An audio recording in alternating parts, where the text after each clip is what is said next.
that seems to be just a real hard line on both sides. And I just want to back up and say it did sound like there was a little bit of movement yesterday from Leader Hakeem on masks, where he suggested the idea of, some with the doxing issue. It seemed like perhaps he had said, there might be a landing place, so maybe marrying some.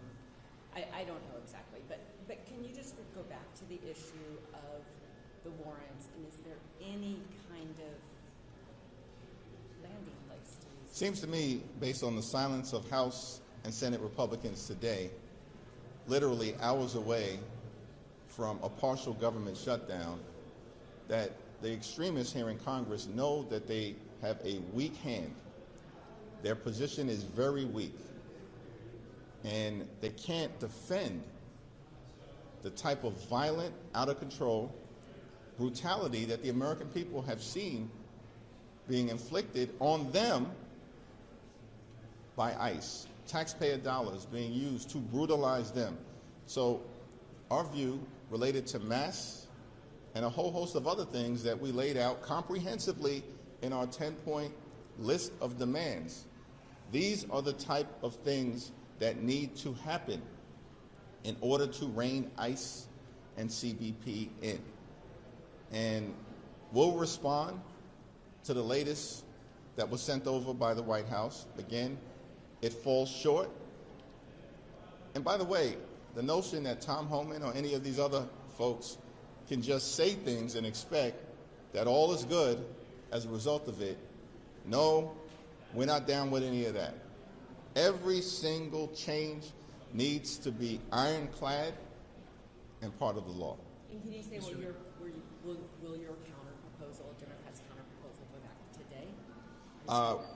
House and Senate Democrats are working feverishly together, both at the leadership level and at the appropriations level. Mr. Leader, thanks.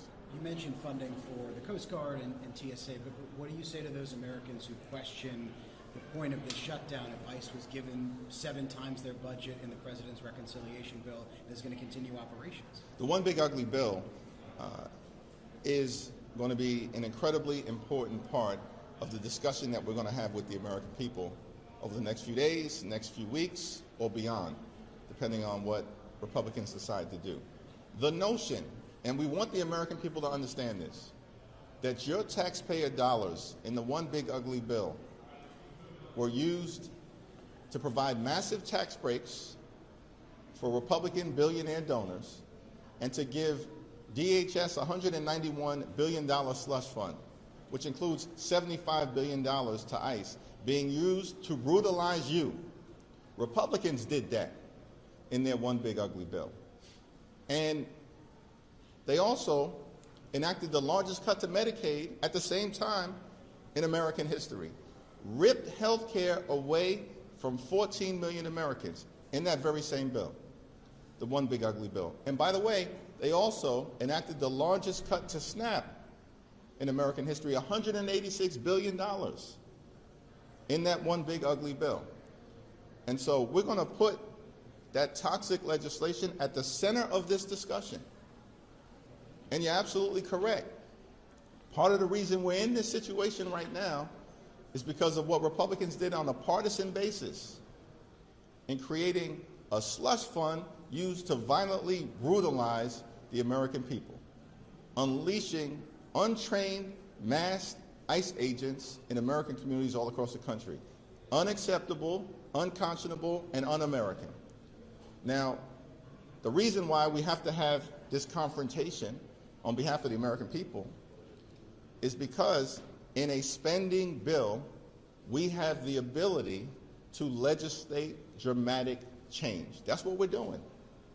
And the reason why we're confronting the possibility of a shutdown in a few hours is because Republicans are unwilling to enact change that is dramatic. We believe any changes should be bold, should be meaningful, should be dramatic, should be transformational, should get ICE completely and totally under control.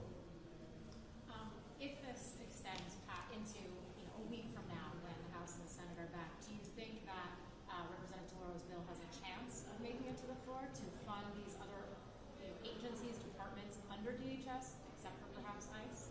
It's definitively my view, I believe it's the view of the House Democratic Caucus, that the Trump administration and Republicans should not hold the TSA hostage, should not hold FEMA hostage, and should not hold the Coast Guard hostage. And so Mike Johnson should call the Congress back again. I mean, are we going to be on a similar trajectory where literally during the 43-day Trump Republican shutdown, House Republicans were on a 7-week taxpayer-funded vacation? I'm here. Where are they? Again, we're ready, we're willing, we're able to sit down to solve this problem, but it's got to be decisive, it's got to be dramatic, it's got to be bold and transformational and meaningful. And the ball is in the Republican court right now.